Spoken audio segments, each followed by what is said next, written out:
My name is Jeff Rosiak. I'm with Kinley Horn, representing Landmark Investments. Landmark Investments is a local company right here in Williamson County. We have a couple of representatives from their firm on the call as well. Cleveland Bain and Mike Burton are on the call. They'll be available to help answer some questions at the end, if you all have questions. Tonight is our required neighborhood meeting. This is for a proposed development plan at 4086 Clovercroft Road. As you may have heard right there at the beginning, this meeting is recorded and it'll be available on the City of Franklin's website under their neighborhood meetings and on their YouTube channel. To kind of orient everybody to the site, you can see here outlined in yellow the property. This is just to the north of Clovercroft Road, and to the west is a recently planned development called Navarra, and kind of surrounded to the north and to the east by McKay's Mill. The new church is to the south, and Poplar Farms and Barrington Estates are to the south. The envisioned Franklin design concept for this property is mixed residential.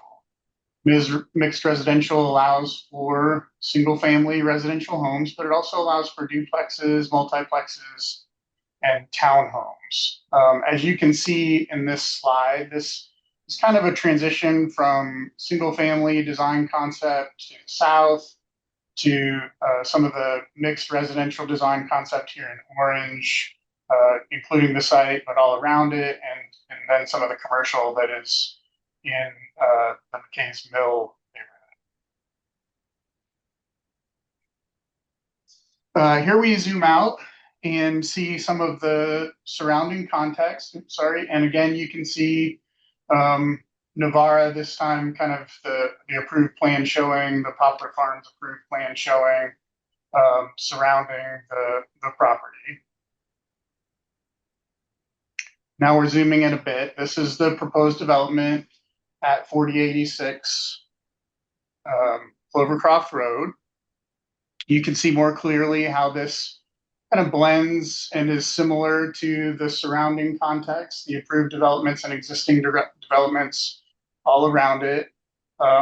As I mentioned, the mixed residential design concept does allow for duplexes, multiplexes, and townhomes, but this proposal is for single-family detached homes only, which is consistent with those properties immediately surrounding it. Now, McKay's Mill, Navarra, they do have some alley-loaded homes, so those are smaller lots, and those densities are a little bit higher. You can see the density comparison of some of the surrounding developments. Navarra at 2.6, McKay's Mill at 2.4.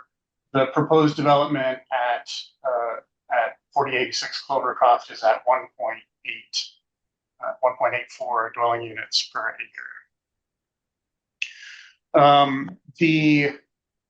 In orange, you can see these properties that are kind of highlighted here. Those are the DeVore properties.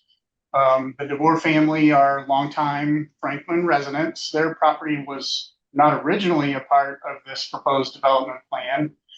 They were working to subdivide their parcel into 3 family-owned parcels. They ran into some complexities with that proposal, and when Landmark learned about some of the complexities that they were trying to solve, they ended up adding the DeVore properties to the development plan, and working with those properties together, Landmark was able to kind of help solve some of the right-of-way and access complexities that they were addressing. Those were easier to solve together than separately. They were also able to save the blueberry patch that I know that some folks have asked about on the DeVore properties.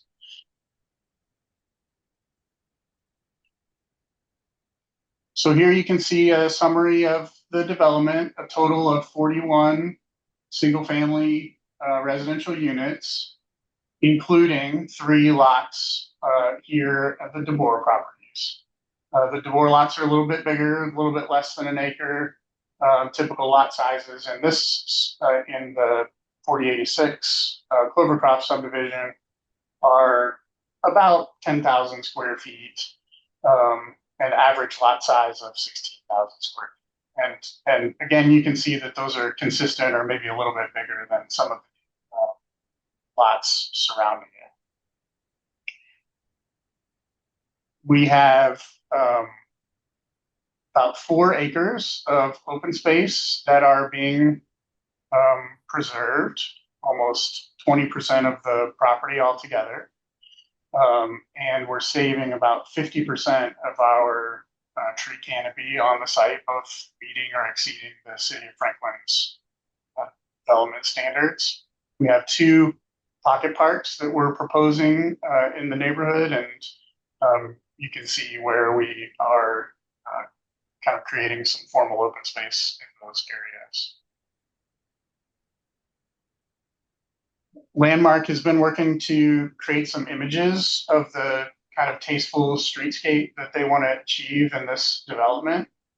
So I've included this image to show the character and feel that they intend to create in the streetscape with enhanced landscaping and kind of beautifully manicured streetscape.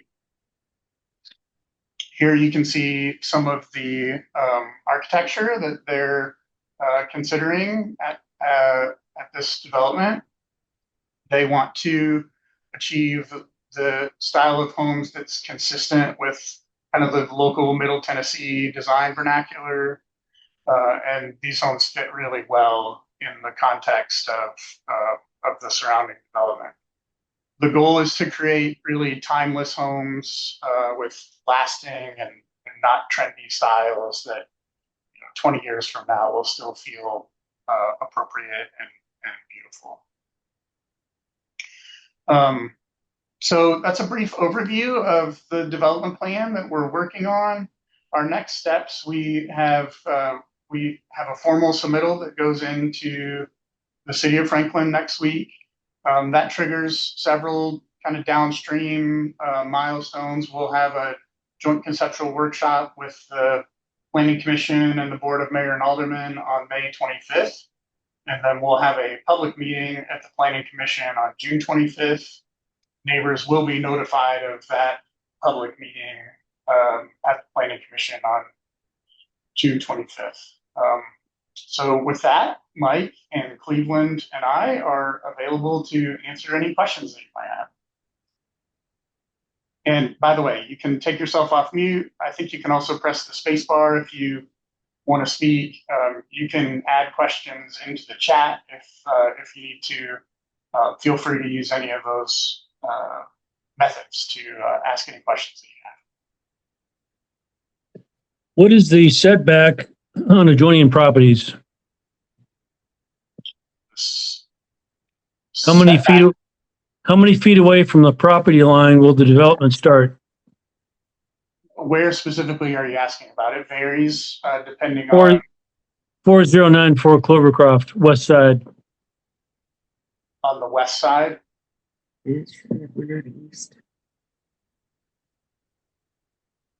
Michael, I don't know the distance of the setback along that western property line right here.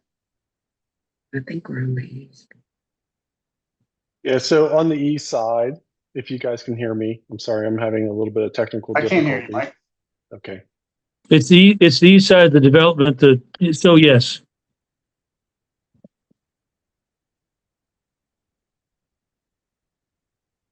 Cleveland, my computer's crashing. I guess you heard that. Sorry.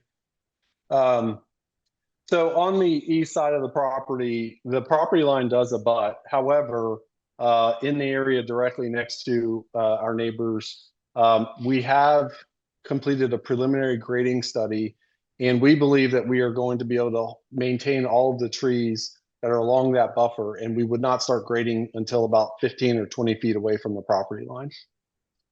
So there'd be approximately a 15 to 20 feet buffer from the property line of 4094 to start the development? No, let me say that again. So there are existing trees along the property line that we believe that are going to be able to be saved. The grading for those home sites would not start for about 15 or 20 feet. So the first 15 or 20 feet or so would not be graded. Okay, so that would just be open space? No, that would still be property of the future homeowners. It just would not be, it would not need to be graded such that it would degrade the existing trees that are there. So does that mean that the backyards of the properties go right up to the current fence line? That is correct. Will you have that fenced? Or is that going to be open looking into our backyard? So fences would be allowed. They would not be installed with each home. Each homeowner would have the ability to construct a fence on their property consistent with the rules of the homeowners association that would be created. What kind of fence? Can they put, are they going to be able to put up wooden fences, or is it going to be those black wrought iron where they're still going to have full looking into our backyard? Sure. At this early stage, and the design trends change over time, typically speaking, we allow various types of wood fencing as long as it has very ornate caps and things like that. Wrought iron or the black aluminum fencing as well tends to be allowed. But at this very early stage, we have not yet decided upon what those rules will be for the homeowners and homeowners association.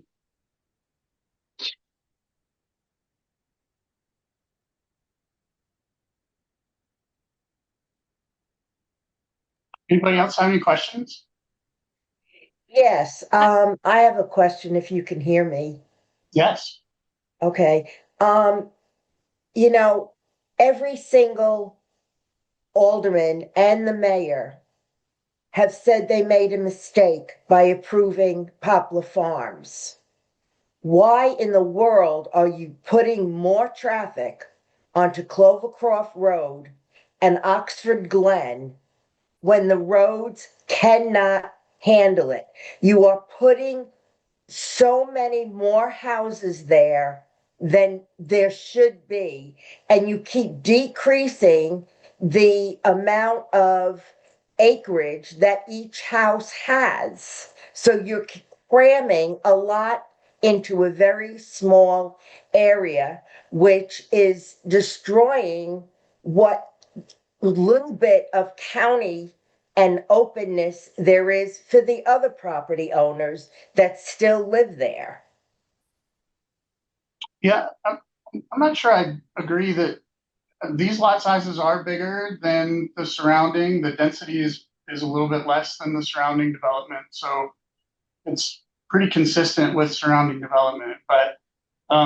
But we are proposing only 41 homes, which is less than the threshold to trigger a traffic study. But Alderman Berger, I think, is on the call and may want to speak to this, but she pretty clearly explained concerns about traffic in this area early on as we were just getting started.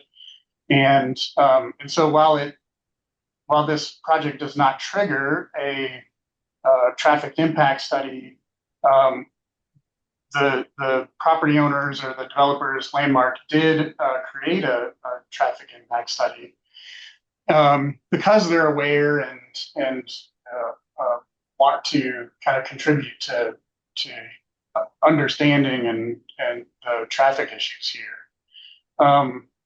The study analyzes traffic issues that are already existing today. This development doesn't contribute a meaningful amount of traffic.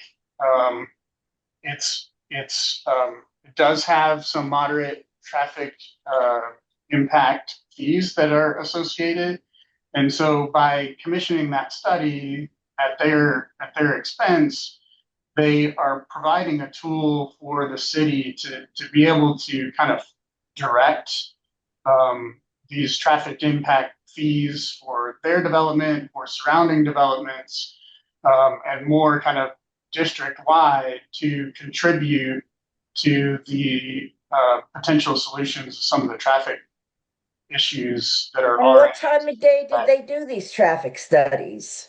I'm so sorry. Say it again. What time of day did they do these traffic studies? Oh, they're done in accordance with the rules and regulations of a traffic study. They study AM and PM peak hours. They study average daily traffic. There are kind of a clear set of ground rules for a traffic study to create meaningful data and to analyze that data. Did they take into account the 500 plus homes that are going to be traveling that road from Poplar Farms? They do add approved developments into what they call the background condition, that so that they understand the future homes in addition to existing conditions. Yes. Are we able to see those traffic studies? The traffic study is part of the submittal record. I think you can request it, and it may be available in the submittal packet. Okay, thank you. Sure. I have a question. I'm trying to decide where this is on Clovercroft. Can you describe? Sure. So here's Clovercroft Road all the way down at the intersection with Murfreesboro Road, Highway 96. If you kind of follow from that intersection past McKay's Mill, and before where or right across from where the new church is built today, and right before you get to Poplar Farms on the south side of Clovercroft Road, we're just to So the this north is of that. this is in addition to what was put in the DeBoer area. Well, the DeBoer properties are included in this parcel. Okay, and Navarro is the one that's currently under construction. That's the recently approved to the west of the site. Is that what you mean? I'm Over here. Yes, Over that here. is the site that's under construction today. okay, and that one has no access onto Clovercroft, but this one does. That's correct. Okay. There's currently a gravel road that separates 4094 and the developed area. That's where the utility easement is, so that MTE can come and trim the trees and deal with utilities. How do you plan on dealing with MTE's trimming of trees and the utilities if you eliminate that access? Yeah, so as we work through our final designs and complete the final layouts of the roads and the home sites, all new developments have utilities underground. And so those utilities lines that are on the site would be rerouted underground to about that location of where I believe you're referring to as like the stub that leads to your house. Right. So there will be new underground utilities through there. So it ought to be much more reliable and no need to trim trees any longer. So there will not be an easement for MTE to take action on the trees. That's correct. It will There will be no, vacated. there will be no utility easement whatsoever alongside the property. That is correct. They would not put the utility easement in the future backyards of the proposed homes. The new main lines would run down the main streets within the community and branch from there. And how big are these homes going to be, or how much will they sell for? Sure. We anticipate the homes to start around 35 or 3,600 square feet, and could probably get into the mid 4,000 square feet. And just based on pricing for new homes in the area, we would anticipate that base prices would start maybe in the 1.4 to 1.5 range. Million, you're saying? Yes, ma'am. Got a question in the chat where is the entrance? Is it through Navarro or is it on Clovercroft? We do connect through Navarro, but the Clovercroft is anticipated to be kind of an entrance to the. Could you speak a little more about the pedestrian connectivity? I know there are no sidewalks out on Clovercroft, so people wanting to walk up to McKay's Mill would need to be routed over to Oxford Glen. Is there any way to have an additional walkway path sort of north of that lower pocket park, just so folks aren't having to walk all the way north and all the way south through Navarre to get back to Oxford Glen and the sidewalk? We would Yeah, have it's something. sidewalk connections from our street network into Navarro and Navarra, and kind of continuing over to Oxford Glen and into McKay's Mill.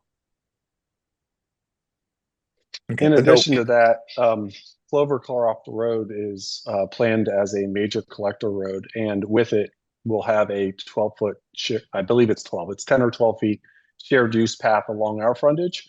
Navarra is putting in a section along their frontage as well. So as more or things happening along this route, sections will continue to be built and filled in. Bev, you messaged that you may want to speak on some of the road issues. The floor is Sure. yours. Sure. Yeah, we've had this conversation. I've been looking at the impact fees that we have available in this area. We're going to be having some conversations with the new incoming administration for the county about trying to partner with them to address putting on better shoulders on Clovercroft, taking out a few curves and doing some things for county area and city area. But I was looking at the impact fees from coming in from development in this quadrant, and I think we're up to about $9 million. And I wanted to talk about, Mr. Burton, you and I have talked about studying extensively how to try to improve the intersection of Liberty Pike and Oxford Glen. We've got a few things that we're looking at there, trying to figure out how do we mitigate that area. And it's going to be really tough to figure that out until, until McEwen Drive is open, because right now we have, it's a different scenario right now because we have more traffic coming down Liberty Pike now because Players Mill is not open to McEwen Drive. So it's artificial to just study that area right now because of this different scenario. Once Players Mill is back open to McEwen Drive, it's going to be different. Once McEwen Drive and the 4-lane is open, it will differentiate the vehicles and the travel areas. Plus Market Street, once Market Street is open later this year, it's going to shift traffic in a different way as well. So we're trying to figure out how that will impact Market Street to Liberty Pike, Market Street down Clovercroft to Oxford Glen. All of these things have to be studied, and the rise in the road there coming out by on your section there past Navarro, east of Navarro, will have to be looked at as far as what we need to do with that road. Clovercroft widening intersection at Oxford Glen and Clovercroft really has to be addressed. Needs to be dedicated turn lanes off of Clovercroft to a right dedicated hand turn lane into Oxford Glen going north. There's a lot of things that have to be looked at and studied. The traffic study, I'm very interested in how that traffic study will look. But, it is a little difficult to really get your head around the traffic study when Market Street's not open yet and McEwen is not done. A lot of the stuff is going to play into all of this area. So sort of a lot of balls in the air, and I'm not sure how that's all going to play out. So I'm very interested in working with our engineering team, working with this proposal, looking at the impact fees that we've got to work with, that we can put into this, and working with the county as well. Because there's no doubt we've got to start working on Clovercroft. We have not been able to get the county to move on that. The city wanted to move on their part. County did not want to move on their part at the time. So we've got to make some inroads there. And so I just wanted to throw all that out. Do I have any answers for you right now? No. But I know that there's a lot of requirements here, and there's a lot of things we have to be looking at. So I just wanted to share that with you. Yeah, and I'd like to add a few things. Jeff, this is Greg Lawrence, County Commissioner in the 4th District, which this is in the 4th District right here.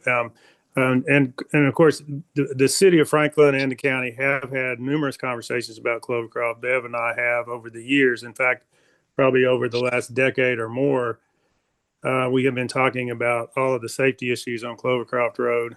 There is a plan to fix it. But it's a very expensive plan. Our challenge has always been the fact that this is in the city's UGB, and our resources are very limited for roads in the county. And while this project in isolation may not appear to have a significant traffic impact, it's the cumulative effect of adding more traffic on an already substandard road, which is already under stress. It's like adding more fuel to the fire. And a few years ago, there was a proposal to put fewer homes than this on a 17-acre property to the east, and that was turned down by Obama for the reason that Clovercroft is not sufficient to handle the traffic, and that was only 35 homes. So I don't see any difference here. It's just adding more fuel to the fire. Of a raging fire that we've had with Clovercroft Road, and it's a very expensive process to fix. We've got limited resources, and that's why the county has been able to move on it. It's not a priority for us because this is in the UGB. We've got a lot of other county roads that are under stress that we have to address, and those are in our jurisdiction. So those are going to get priority.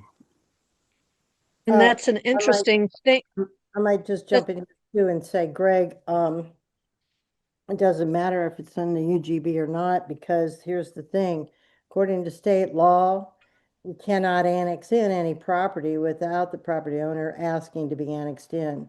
So our hands are tied, will always be tied with the areas on Clovercroft that are under the jurisdiction of the county.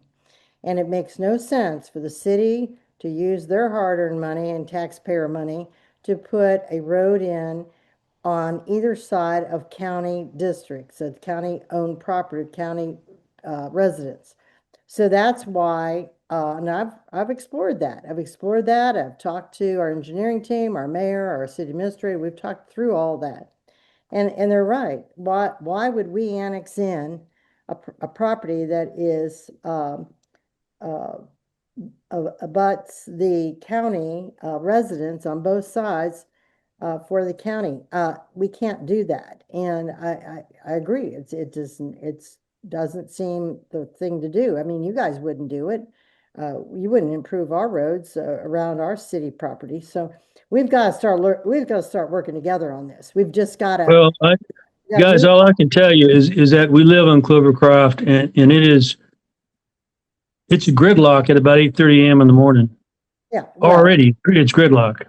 okay. And they haven't even fully populated Poplar Farms, or there's no one there at Oxford, Glen, and Clovercroft.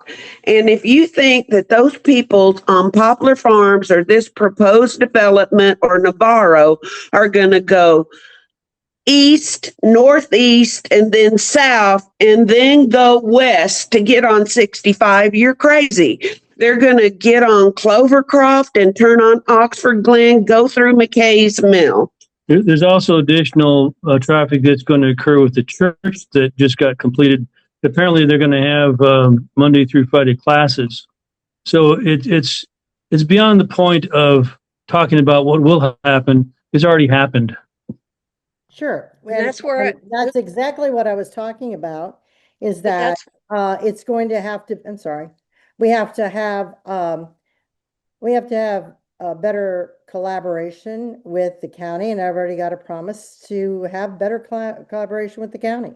Well, And excuse me, we it- intend to do that, and we intend to work for that. I'm not saying that I am sticking up or advocating at all for this development. That's not what I'm talking about. I'm talking about right now, the road, the road area.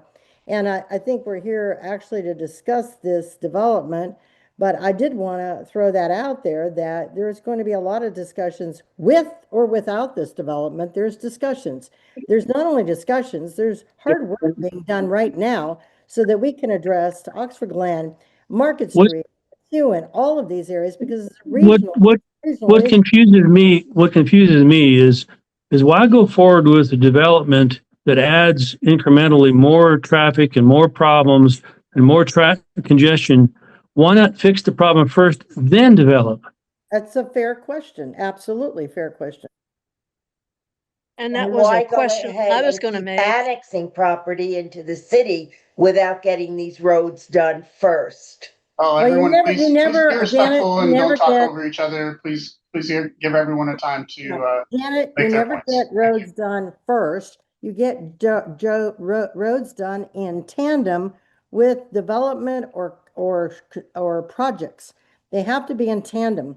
And we don't go out and we do this and then go, okay, develop and come now. No, we have to wait and have proposals made. And then we have to say, all right, and we've been doing a pretty good job of that as a city, saying, okay, developers, we have to have this infrastructure done in tandem with your development. In other words, while you're developing it, before you have the first CO, certificate of occupancy, that you're going to have this infrastructure done. And this is what we're doing now.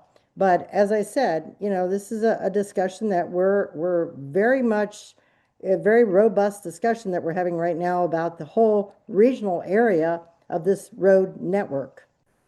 I would agree with Troy Van Leer, who mentions why not stop development until we get infrastructure established here. It's crazy to constantly push it down the road. Yeah, I think that's why I mentioned previously that we are, while this development doesn't create a lot of impact, we are using the opportunity to create traffic analysis that will more meaningfully understand the issues and potential solutions for some of these existing conditions.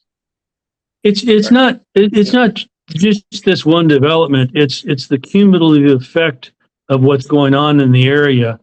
And Yes. so it's not just one development. And I don't think anybody, I think everybody understands the development will occur, but it has to be responsible. And what's happening now is not. Yeah. Well, if I may, as we had mentioned before, in public settings and in private meetings, we take a lot of pride in what we do, and we are looking to partner with the city on this project if they allow it to move forward. And with that, there is going to be, obviously, we've already done the traffic study that's currently in progress. There's analysis that's valuable to be used by city staff and other consultants to help figure out what the solutions are. We have a very robust team who is diving into solutions and trying to present ideas and plans forward. And I recognize that, yes, that this is 41 homes. It's another 41 homes. However, as Alderman Berger did note, this problem can't be solved by just one person. It's going to be solved by cooperation of many, and it's going to take a lot of resources and a lot of time. And as she further mentioned, just ensuring that the impacts from our development are offset, so that the cumulative effect of this one doesn't continue to add to it. There are some other much larger major things that need to be considered. I-65, for instance, things like that. So I'd just like to throw that out there as well. It's It interesting just to it me just seems like why you come up with a certain amount of homes that you can squeeze in or fit in rather than what might work with the environment there. It just seems Yeah. like let's put as many houses as we can, and Yeah, you're under the 41, so you don't have to do a traffic study, but you're going to do a traffic study. It just seems yes. like let's get all the money we can. Well, So let me jump in here. Respect. Well, I just want to say one thing. In Navarro, and whether people agree with it or not, that's fine. You know, I'm just going to tell you what happened here. Somebody had to sell their property. They were required to sell their property through some family issues. And when at the time came that they were required to sell their property, lots of people came to me, and according to the land use plan of the city, they could put multiple townhomes there. They could have put multiple multi-family there, and I'm like, "Oh, are you kidding me?" And so I must have talked to three different, maybe four it was, I can't remember, three or four different entities about that Navarro property. And every single one of them has said, no way, no way. You cannot, put that kind of density in that area. You cannot put, no, townhomes. They're not going to buy. Talk to the HOA at McKay's Mill. They said, no, we don't want townhomes there. No. Who wants townhomes? Do you want a multifamily there? Absolutely not.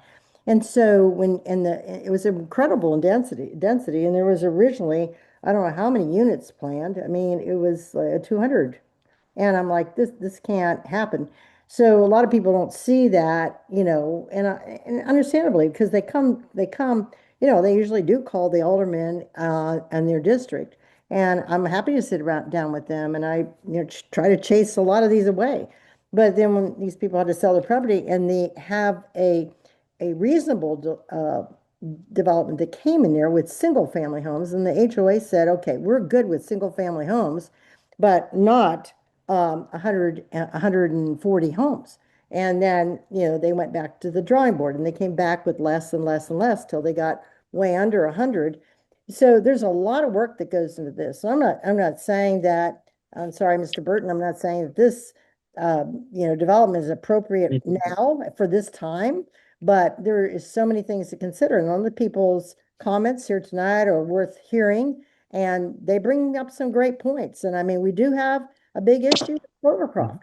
We have a huge issue with Clovercroft, but we have a regional issue with these regional roads right now, and we don't know how all this is going to play out well, because what's particularly disappointing as a county resident is that our voices are moot when it comes to the city Amen. of Franklin. Amen. well, The Well, city, the of, other the, thing get your is county that commissioners to be speaking for you because that's their voice. They're your yes, voice. yes, but the city of Franklin apparently determines whatever is going to occur, and then just pushes it off, and then the county has to deal with the results. So it's not as though the county has the ability to, in cooperation with the city of Franklin, determine what's best for the community. It appears as though the city of Franklin just determines on its own, and then as a county resident, we're just kind of left holding the bag. Well, I will say that that's state law. So if you want to argue with state law, you can do it. But I think we're getting off topic, and I think, Jeff, you need to bring us back into your development because and these are great discussions. And Yeah. So let's go back in the development. At 409 for Clovercroft, we have a series of trees that abut the development, the proposed development. Presently, MTE has a utility easement to trim those trees. In the future, there will be no easement. How does that? How will the future trimming of those trees occur? Will the HOA pick up the tab on that on the side of the property that the trees abut, or will each So individual homeowner? How will that work out? yeah, the individual homeowners will. The That's a Middle mess. Tennessee. Hold, That's a if you complete let me, mess. if you would allow me to explain, Middle Tennessee Electric doesn't trim trees for the sake of trimming trees. They only trim trees for Exactly. the sake of making sure that power lines Yeah. aren't inhibited. if the power lines are gone, why would they continue to trim the trees? Disrespect to you, but hindsight is a wonderful thing. And now everybody's sorry that Taproot that Poplar Farms was approved. So why in the world should this get approved without having everything in place that it needs as far as the Yes. traffic? Yeah. Poplar Farms, I'm sure, did a traffic study. Everything looked great on paper, but the reality of it is it was a big mistake. And so now you're asking us to go in and accept another plan where they want to put yet more houses on there when you're taking the expense of doing a traffic study and all this other stuff that you're going to present that may look great on paper, but the reality is we're living it and it's not so good. Nothing should be done until Clovercroft Road can be improved. Nothing should be added. Okay. Appreciate your comments, y'all. Yeah. We do need to consider that there are these major road improvements that are underway and will change the traffic dynamics as this moves forward. So if there are any more questions specific to the development, I have about 6 or 7 if I get a chance. go ahead. Hi there. This is Jeff Goodspeed, and I was just wondering. First question is, when did you start the process of developing this property? The process started with an annexation initiation that occurred in December. Okay, so everything that you've shown us, and then you approached the family, or the family approached you to get this done? No, there was some of the property had been listed for sale, and we approached the homeowners. Okay, and that was in December? No, we started the process of the development in December. We started discussions sooner than that with the family. Okay, do you know when that was? Maybe October, September timeframe. Okay. And when was the property annexed completely? And it hasn't been. This is part of the process. So in addition to the development plan, we are seeking an annexation. Okay. So this property hasn't been annexed out of the county and into the city yet, is that correct? Correct. That is correct. Okay. If everything moves forward on your best time frame, when is it you expect to break ground on this property? Well, Yeah, if everything went accordingly, it would be maybe spring, summer of next year. Ooh, Okay.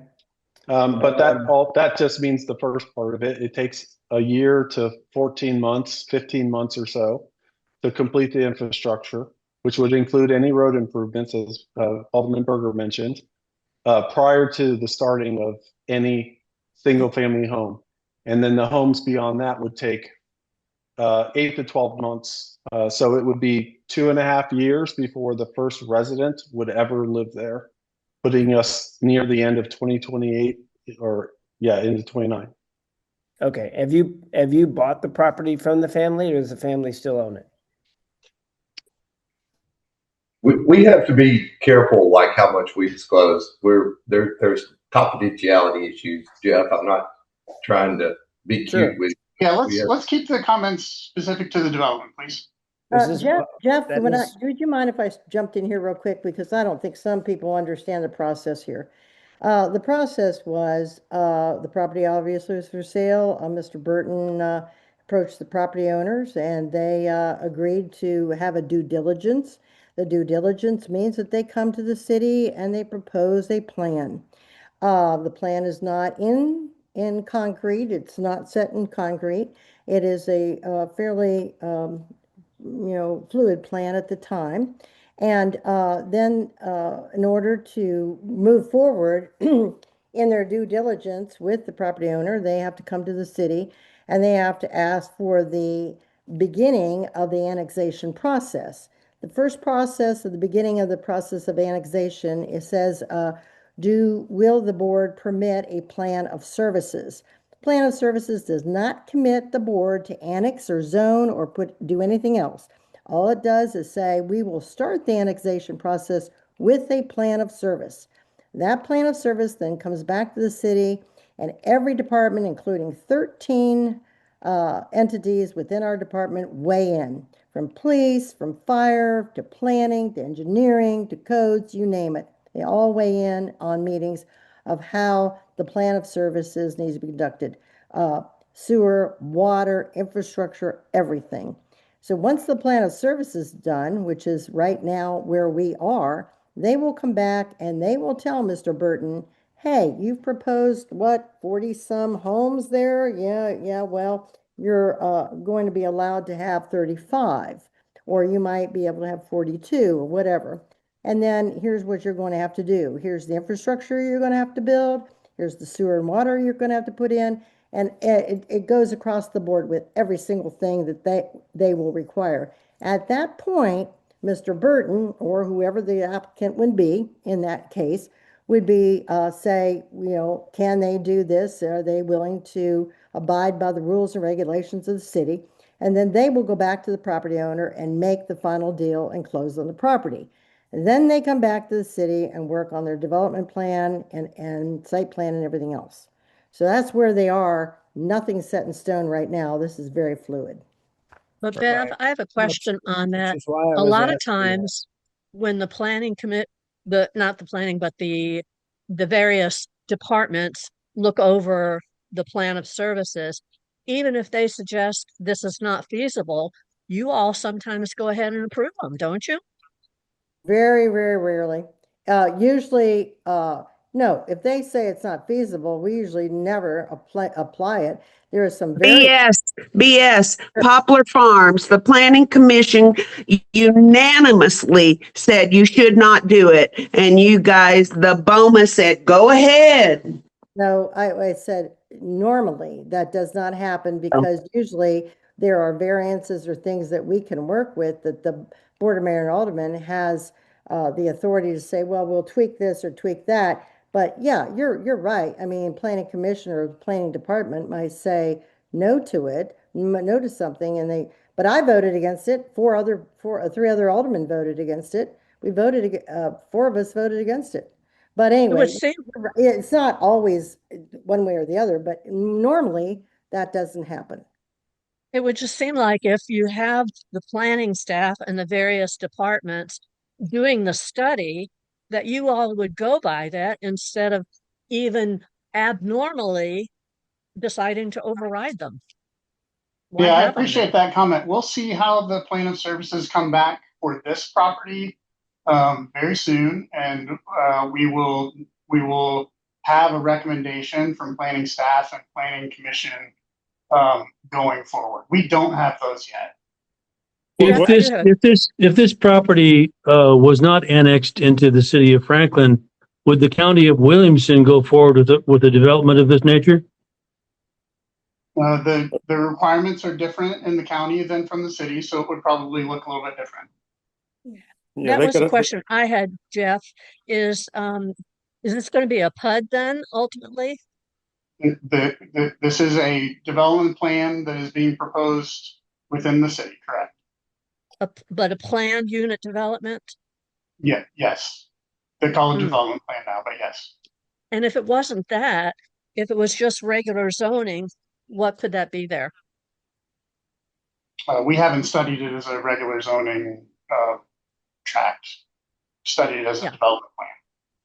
If See, it it would wasn't seem a to me PUD, go if with it the wasn't regular zoning instead of trying to put a PUD in there and squeeze in more houses. actually, Yeah, I it's think similar Yeah. to the pattern of development surrounding it. Those are all planned developments as well. What's the school would this be zoned for?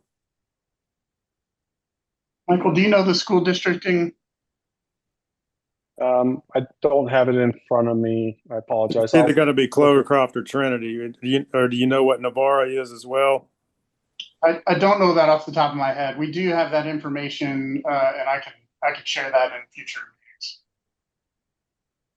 Yeah, that's important. Trinity's 95% full right now, and Poplar Farms is zoned for Trinity. Clovercroft Yep. is getting full as well. Yep. I think, they're 85% full at Trinity. 20%. I'll write that down and make sure that we address that. 20% available. I think Jeff, it's another question for you, Jeff. Do you guys have you been asked to pay any impact fees, or when will when will we know about that? Yeah, we will Yeah. be subject to standard City of Franklin impact fees. That includes roadway impact fees, sewer impact fees, parkland dedication Schools. impact fees, school, all of those things. Yes. Are IDDs going to be used for this then, if we finally have that? I'm so sorry. Say that question again. Did you I say didn't- IDD, Infrastructure Oh. Development Oh, District? Yes. Oh, no, that's not planned for. And I have another question. Yeah. What you're planning and proposing is one thing, but what happens a lot of times is then developers come back and ask for modifications. So what happens, and a lot of them get approved afterwards. So is what you're going to propose and what gets originally approved, is that what you're going to stick with? Well, Yes, that's one ma'am. of the, This is that's this one, is a much smaller project. Much larger projects have to shift generally because of market conditions or change in consumer product and needs. This project being as only 41 homes, it would not be replanned. Okay, thank you. Would this development still go forward if you're asked to hold off for another, say, 3-4 years? Due to the city or somebody having to do infrastructure work prior to?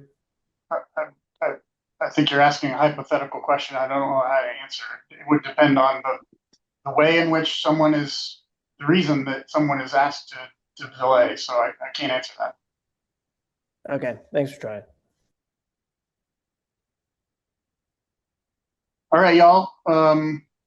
Any last questions? It's 6:26. Got just a few minutes left here. Jeff, if I can interject, I hope this doesn't open back up any more questions, but if it does, so be it.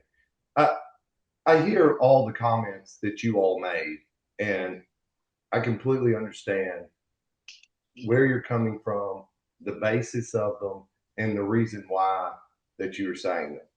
When Mike made the comment that we take a lot of pride in what we do, that is a very true and heartfelt statement. This is not the only project that we want to do in Franklin. It's not the only project that we've ever worked on in Franklin. That's why before we ever even approached the city with a plan or whatever, we were already aware of many of these concerns. That's why we put an emphasis on only doing single family with larger lots. Didn't entertain townhomes, duplexes, multifamily, all those other uses that were listed in Vision Franklin. When we designed, the streetscapes and the architecture thing, we want it to be a community that people are proud of, and like Jeff referenced, that it's timeless. When we talk about the traffic study that we're sitting on, we're just 41 houses. Poplar Farms is 500. It's kind of apples and oranges, but that doesn't mean that the issue isn't there on Clovercroft. That's why we and our team and our consultants and stuff are doing everything that we can to put as much information together to be a resource, if we can be, to Franklin to help come up with a comprehensive solution. That problem is going to remain whether we get to develop this property or not. I would argue and submit, and maybe it's a self-serving argument, but I think it could also be true, that with this development and the infrastructure improvements that we're making and that we're required to make in and of itself, in addition to the solutions and answers we're trying to find globally and comprehensively, is actually helping to get to those big solutions that everyone is wanting, requiring, and rightfully so deserves. So we try to be good stewards of the land. We try to be good stewards of our plan. We try to be good neighbors on this project and any project. So we take to heart, we take to mind the things that y'all say. We appreciate it. It's your lives. You live it every day. We're not just some mean developers in and out, and we don't care. We genuinely do. And the things that we are doing, we are genuinely trying to find solutions to these problems as much as we can with our small little development. If y'all go to our website, Landmark Investments, my number's on there, Mike's number's on there. Feel free to call us. We'll talk to you. We'll help you any way that we can. But just It's 41 homes on 10 acres. well, Sorry? Mr. Kraft, it's almost 20 acres, and it's 38-hour development, and then there's 3 family lots on the DeBoer property.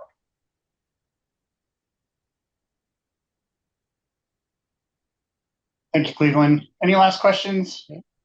Just leave it.